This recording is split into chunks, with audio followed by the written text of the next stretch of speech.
Objav spolu so mnou fascinujúci svet ekológie a zisti, ako môžeš aj ty pomôcť našej planéte. Ja som ekovedko a o ekológii viem všetko a prezradím to aj tebe. Dnes veterná energia. Vietor vzniká, keď sa teplý vzduch zdvíha a studený klesá. Tento vietor môžeme použiť aj na výrobu energie.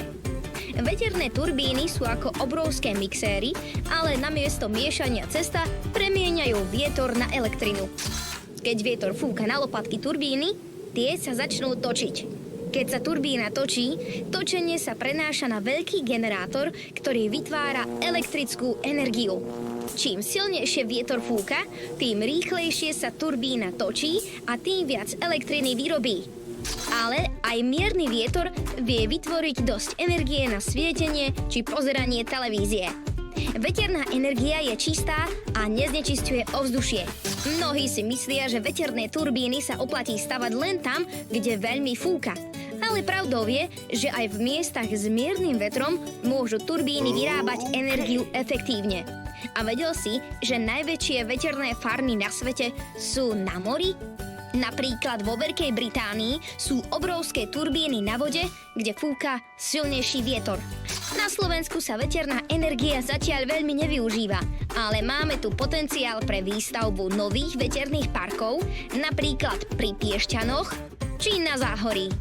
Niektorí ľudia si myslia, že veterné turbíny robia veľa hluku. V skutočnosti moderné turbíny vydávajú iba tiché šumenie, ako keď fúka slabý vietor cez stromy. Lopatky veterných turbín sú väčšie ako lietadlo. Jedna môže byť dlhá až 80 metrov, čo je ako 8 autobusov za sebou. Veterné turbíny nie sú nebezpečné pre vtáky, ako si niektorí myslia. Väčšina vtákov sa im vyhýba a vedci pracujú na zlepšení bezpečnosti turbín pre prírodu. Veterná energia je dôležitá, pretože nám pomáha znížiť závislosť od fosílnych palív. Môžeme tak ušetriť peniaze aj prírodu. V Európe sa veterná energia veľmi rýchlo rozvíja.